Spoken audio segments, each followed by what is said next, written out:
Hello and welcome to Washington Talk. I'm Eun-jung Cho. The United Nations Security Council emergency meeting failed to take action on North Korea's spy satellite launch as China and Russia defended North Korea. What are the best ways to change China's and Russia's calculus on North Korea? As U.S.-China relations warm, can South Korea find room to improve relations with China? We'll discuss these questions with our expert panelists.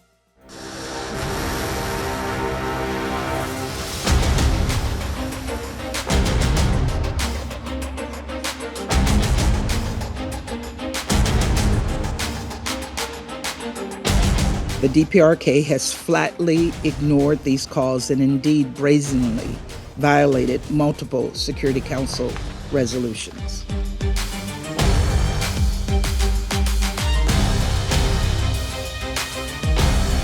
美国一方面声称对半岛的紧张局势感到担忧，一方面借机强化军事同盟，挑动阵营对抗。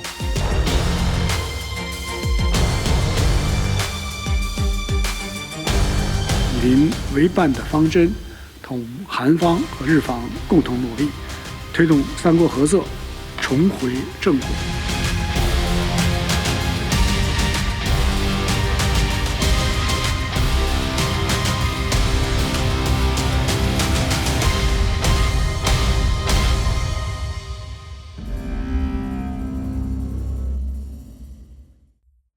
In the studio with me, Honorable Mark Kennedy, Director of the 윌슨센터's WABA Institute for Strategic Competition.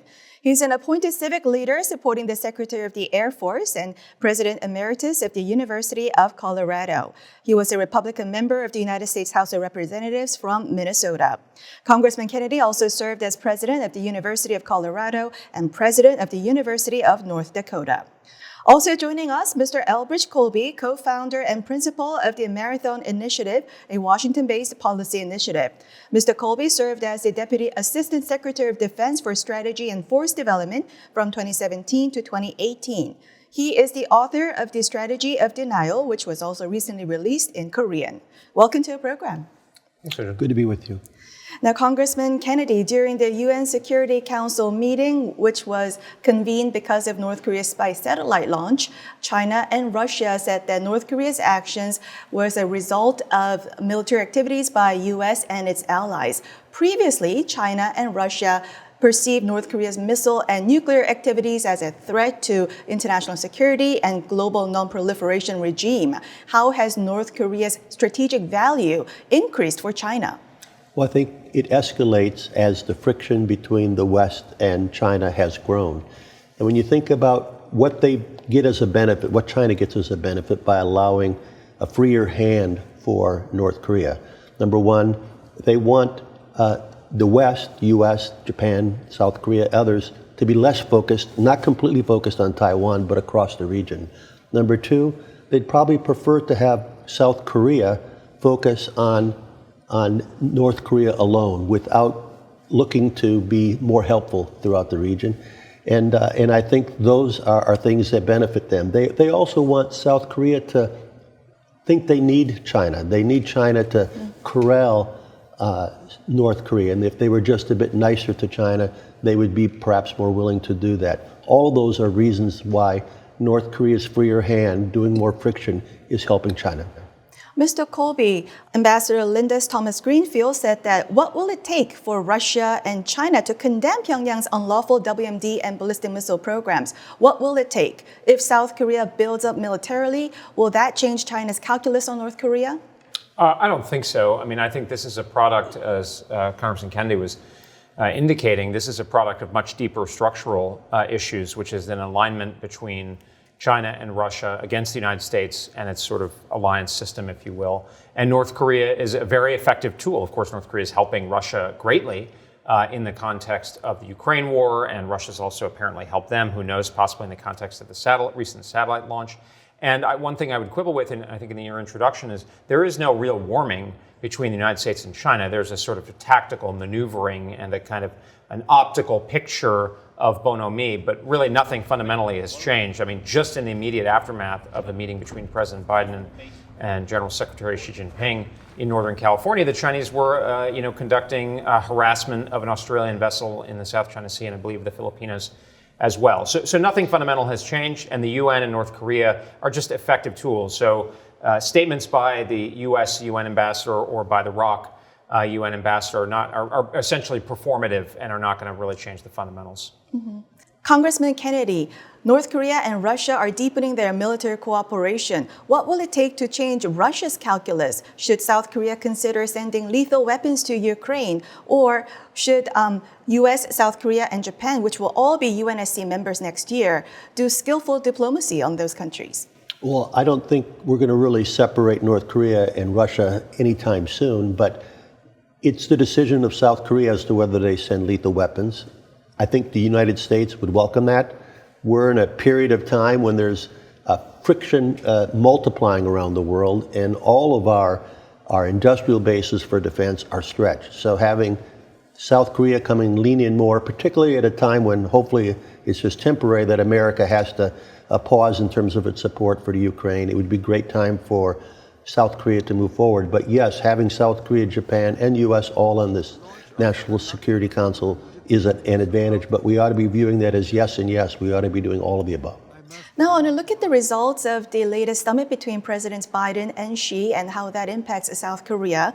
Mr. Colby, President Xi on the sidelines of the APEC summit met with President Biden for 4 hours, met with Japanese Prime Minister Kishida for 65 minutes, and then said hello to South Korean President for 3 minutes. Does this show that South Korea is not high on China's strategic priority?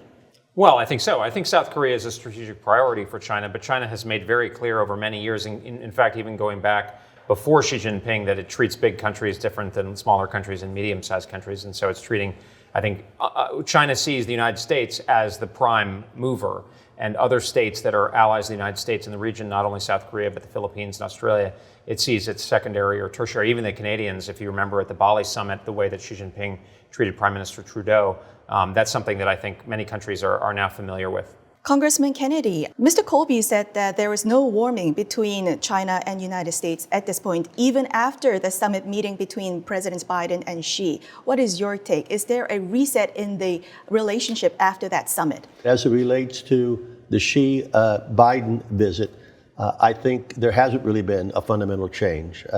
And what you see is both sides feel that a temporary pause is in their benefit. Right now, Xi's got a lot of trouble back home. The economy is very, very soft. And if you think about the social contract between the CCP, the Chinese Communist Party, and the people of China, it's that you support the party and we'll give you economic opportunity. Well, for the youth, that's really not working out right now. So part of that is the way that Xi and the CCP have been treating American businesses, whether it be the COVID lockdown, whether it be what they've done more recently with the change in data laws, or actually retaining Western executives as part of their expanded espionage laws, not to mention the saber rattling around Taiwan. So to help his economy, having a softer view, charm offensive towards the West helps. I think the other thing that is affecting him is that he also wants to make sure that he is not losing his support back home. For the West, I think Biden has a lot of pressure from Western allies to say, you can't just be being tough with China, you have to try to advance diplomatic efforts. And so that's helped. The other thing that she's worried about is the upcoming Taiwanese election. And I think they're realizing that his saber rattling is perhaps pushing the Taiwanese people in support of DPP. So having that softer image is something that I think is very helpful for both parties for the temporary period. It's reported in the press from senior administration officials briefed this, the U.S. press, that Xi Jinping said in response, Biden had said the traditional American position that the Taiwanese issue should be resolved peacefully. And Xi Jinping responded by saying, peace is well and good, but this issue needs to be resolved. So China did not rule out, and in fact, I mean, there's a very good piece by my friend James Crabtree of IISS in Foreign Policy recently, pointing out that China regards the summit as a success in a lot of ways, and that by sort of picturing the United States as accommodating or even to some extent appeasing, I mean, the United States had to essentially ask Xi Jinping to have the meeting with Biden. Apparently what Xi Jinping wanted to do was speak to the economic leaders who were assembled for that sort of somewhat notorious dinner. at APEC, and so that this was a U.S. request. And it didn't sound to me like Xi Jinping was sort of warm and fuzzy. I think there was a pretty frank exchange on both sides. So this conversation, which Mr. Colby just mentioned, that conversation about President Biden and Xi over Taiwan, and it just matter of which word you put emphasis on, because he used both need to resolve and both peaceful when it comes to reunification with Taiwan. Congressman Kennedy, what is your take? Should Asian allies brace for possible Chinese invasion of Taiwan in the immediate future? I think we have no greater priority than to try to do everything we can to deter that aggression from happening. And preparing to repel it is amongst the best things we can do to deter it from happening. Every morning, Xi needs to wake up and say that both his chances of success are not good enough for him to move forward, and that the unified response of the West would be so overwhelming that he shouldn't do that. Because when you think about what kind of consequences a conflict with Taiwan could have, the death and suffering plus the escalation possibilities, I personally don't think we're doing enough to deter that aggression. And I do worry that the upcoming election in Taiwan, if it doesn't go the way that China would prefer, could result in a more likelihood that there's going to be a friction in the future. What would be the expectation in South Korea, which is a military alliance with the United States? If China invades Taiwan, would the United States expect South Korea to send its own troops to Taiwan? Well, I don't think it would be an expectation of a direct contribution of South Korean forces to the defense of Taiwan, because the South Korean military is not structured to do it, because as Mark said earlier, there is the great threat of North Korea that the South Korean military has been prepared for. What I will say is a couple of things. A loss by the United States and its allies, particularly Japan and Taiwan itself, in a Taiwan context would leave South Korea tremendously exposed, because if the American military is defeated over Taiwan in a regional war with China, South Korea itself will become very vulnerable, because the United States, by definition, will not be able to project forces into what would become a Chinese-dominated area. So South Korea has a very direct interest in the United States, at minimum not losing decisively a Taiwan conflict. So I think what this means more in the near term and over time is less South Korea directly contributing to a Taiwan defense, but rather taking care of the North Korea problem, because I think we need to anticipate that if China is going to throw the cosmic roll of the dice, as former Secretary of Defense Harold Brown put it, and start a war with the United States, China has every incentive to try to induce North Korea to begin a simultaneous conflict on the peninsula to distract the United States, as Mark was saying earlier.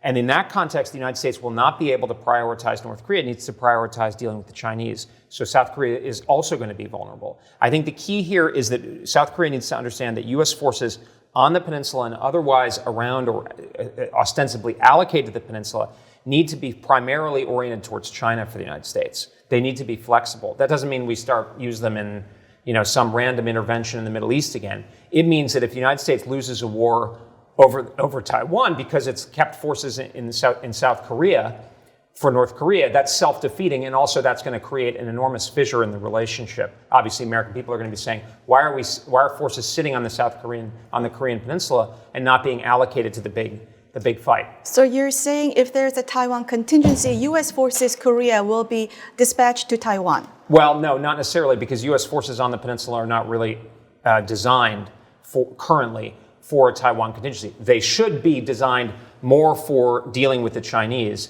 And in the future, the forces that the Chinese are clearly developing, that they have not stopped developing since the meeting with President Biden in the slightest, they are going to allow China to conduct military coercion or more against South Korea itself. So U.S. forces on the peninsula will need to be focused on being able to deal with the PLA. That doesn't mean they're going to just be pulled off, but if ammunition, if other kinds of logistics capabilities need to be pulled off, they absolutely will need to be pulled off. Well, let's be clear, we have a 70-year relationship since we signed the commitment to defend South Korea. So if that happens, just as what we saw with Israel, America is going to be concerned that it doesn't escalate. First of all, we're going to be concerned that we succeed in whatever we seek to do, but it does not escalate. And that begins with it not escalating to the Korean Peninsula. So I think there will be a consultation, as there always has been, between South Korea and America as to what do we collectively need to do in order to make sure that A, it doesn't escalate to the Korean Peninsula, and if it does, that we're prepared to respond. But there is going to be, if there is a conflict that transpires, a wave of American support if we decide to engage coming from America, whether it be Alaska, which is the closest, or other places. But the more South Korea can be prepared to take a bigger part of that role, the better off we all are. Because if you look at the map, as Elbridge was saying, if we lose Taiwan and break the first island chain, our ability to really physically come to the defense of South Korea after that will be greatly diminished. So it is important for South Korea that Taiwan not fall. In the past, the U.S. tried now to antagonize both China and Russia at the same time. President Biden yet calls President Xi a dictator and calls Putin a dictator which commits genocide. And not only rhetorics-wise, policy-wise too, U.S. is either in competition or confrontation with China and Russia. Does this mean U.S. diplomacy has failed? I wouldn't necessarily say diplomacy has failed. I mean, yes, using those names perhaps gives you fewer off-ramps, but I think the reason we're in conflict with both right now is largely Putin's decision. If we contributed to it at all, it might have been a sign of weakness in the way we retreated, or the fact that we retreated from Afghanistan and taking that as an opportunity. I don't know that's a diplomatic failure, a judgment and geopolitical failure, but we have had both of them as rivals for some time. I don't think we've fully appreciated the fact that we need to be prepared on multiple fronts. What you're seeing then is opening up a Ukraine front, rattling the saber in North Korea, rattling the saber around Taiwan. Also, we have what's going on in the Middle East.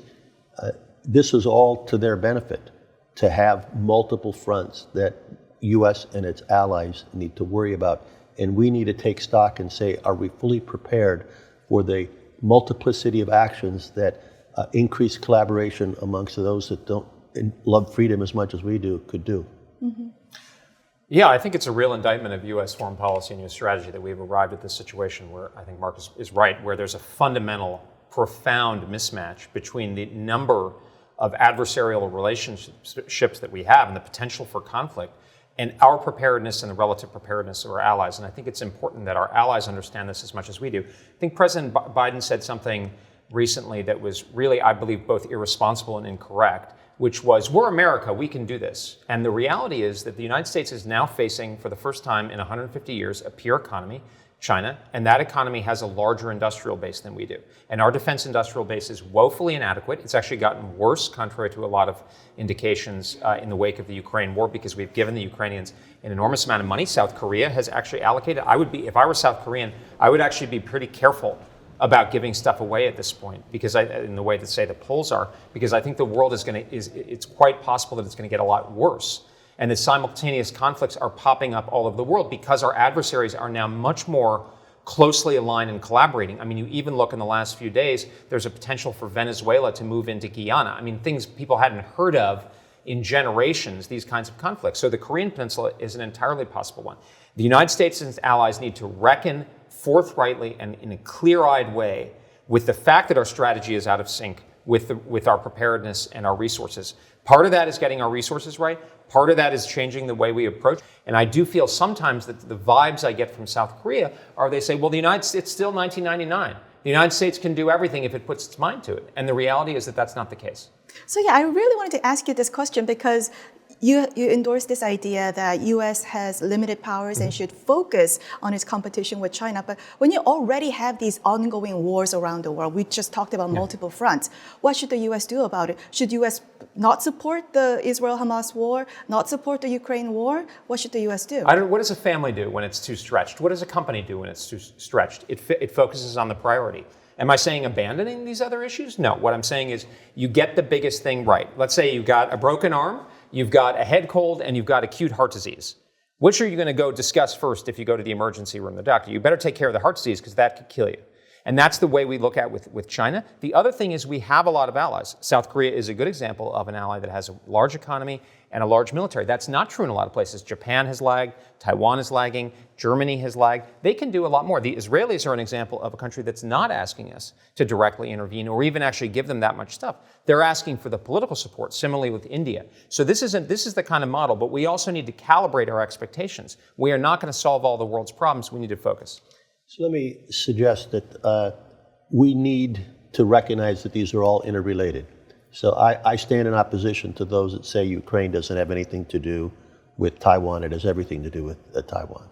And you could argue that the fact that we pulled out of Afghanistan was what triggered Ukraine, and we don't want Ukraine failure to trigger temptation in Taiwan. I think we have had allies step up. Yes, there's been a long push over the last several years, and you are seeing increased defense spending. Japan committing to essentially double theirs over the next several years, and many more European nations stepping up to at least the 2%. But let me say something that I worry about is we are at a historic post-World War II low of what the U.S. spends on defense. We spend 3.5% of GDP on defense. At the time of John F. Kennedy, when I first became conscious about political affairs, we spent 9%. We have a riskiest time in my lifetime, and yet we're at historical low in terms of defense spending. And I think that is something that the U.S. hasn't come to fully grip with all these challenges. Mm-hmm. And before we close our discussion, I want to look at U.S.-China competition in the economic front and how South Korea can best strategize under that circumstances. Congressman Kennedy, President Xi asked President Biden to lift sanctions and provide what he calls a non-discriminatory environment for Chinese companies. What does the U.S. expect from South Korea in terms of restricting high-tech exports to China? Well, right now, one of the biggest challenges we have is that China has made great advances in technology and in many areas is ahead of us, whether it be what they're doing with solar panels, wind turbines, telecommunication, backbone equipment, batteries, and more. And we need to make sure we stay ahead technologically. As part of that, the chip restrictions, you may know that we've given lenience to South Korea as part of them continuing to have operations in China. America was recently surprised to find out how far Huawei had come with their new chip in their new phone. We found that was perhaps more coming from a smaller factory, not TSMC within Taiwan. But I think what South Korea needs to pay attention to, if China makes a further advance within semiconductors or AI beyond what we expected they would do, it would be good for South Korea that not be traced back to support that the PRC had received from South Korea. Mm-hmm. But China is still a big market for South Korea, and South Korea still has a lot of factories there. So how can South Korea balance its economic interest between U.S. and China? I think South Korea, like America, needs to focus on how it diversifies its portfolio and not be over-reliant on any one country. Another thing that America is going to be focused on is that China if we keep them away from the high-end chips, that they don't dominate the more legacy chips. And there's going to be a temptation for South Korea to help them do that. But America is going to be saying, hey, I'd prefer to have that diversified, and maybe India or other countries could play that role. So I think South Korea needs to think of China as not the only opportunity, but look more expansively across the region where it can place its bets in a more diversified way so it is less dependent on China. Because if the Taiwan contingency happens, any bets you played in that direction are going to be a risk that you perhaps can't afford to take. Well, that's all the time we have for this week. Mr. Colby, Congressman Kennedy, thank you very much for joining us. Thank you. Thank you. And thank you for watching. We'll be back here next week with U.S. experts to discuss the two Koreas and the region right here from Washington.